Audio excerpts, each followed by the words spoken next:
Taarifa hiyo imetolewa na kamanda wa jeshi la polisi mkoa wa Numo, kamishna msaidizi mwandamizi Blasius Chatanda, anaelezea undani wa tukio hilo. Huyu pamoja na wenzake walibaki shuleni kwa lengo la kutumia muda ule ili kuwafundisha wale ambao walikuwa wamepata matokeo yaliyoko chini ya wastani, kwa maana ya kuwablashi, ili shule basi wawe na siku kadhaa watakazo wapa vipindi vya nyongeza ili waweze kukeep up na wenzao ambao walipata matokeo ya juu.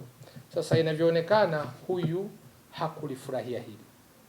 Kwa bahati mbaya yeye alipata wastani wa 30 kati ya 60 ambayo shule imeiweka. Kwa hiyo akawa miongoni mwa wale ambao walilazimika kubaki shuleni, lakini kwa sababu hakuwa na namna ya kutoroka, alichokifanya siku ya Jumapili alichukua shuka, akatoboa ceiling board, akapanda juu ya dari. Alipofika juu ya dari akajifunga, akajining'iniza.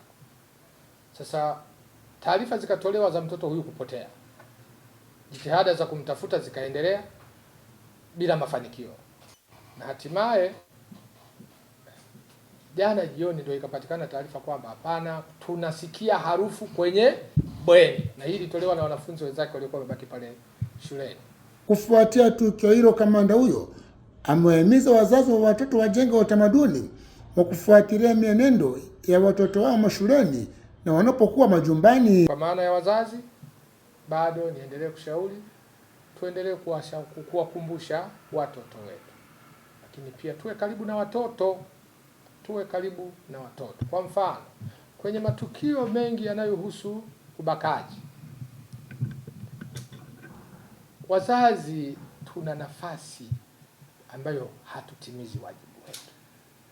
Kwa mfano, wewe haujui mtoto anapitia kitu gani shule. Yaani wazazi tuko mbali na watoto. Nikiripoti kutoka katika eneo hili la shule ya sekondari ya Bishop Kibira iliyo katika halmashauri ya wilaya ya Bukoba ya mkoa wa Kagera, naitwa Audax Mtiganzi wa ITV.